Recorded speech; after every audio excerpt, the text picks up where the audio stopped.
सुदूरपश्चिमको एउटा यस्तो भूभाग जहाँ ताल, पाटन र आकाशले मिलेर छुट्टै संसार बनाएका छन्, त्यो ठाउँ हो रामारोसन। सुदूरपश्चिमको अछाम जिल्लामा रहेको रामारोसन करिब 2500 मिटर उचाइमा फैलिएको सुन्दर क्षेत्र हो। यो ठाउँलाई धेरैले 12 बण्ड र 18 खण्ड अर्थात् 12 ताल र 18 पाटनको भूमि भनेर चिन्ने गर्छन्। यहाँका विशाल पाटन, हरिया घाँसे मैदान, शान्त तालहरू र वरिपरि फैलिएको पहाडी दृश्यले रामारोसनलाई नेपालको एकदमै फरक र मन लोभ्याउने गन्तव्य बनाइदिन्छ।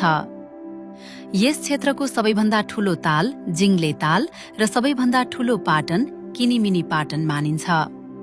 रामारोसन केवल दृश्यको ठाउँ मात्र होइन, यो वन्यजीवनका हिसाबले पनि विशेष छ।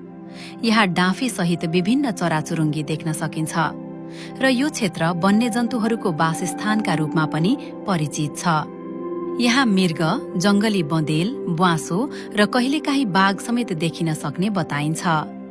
रामारोसन हेर्दा लाग्छ नेपालको सुन्दरता केवल चर्चित ठाउँहरूमा मात्र होइन, यस्ता शान्त र कम बोलिएका भूभागहरूमा पनि गहिरिएर बसेको छ।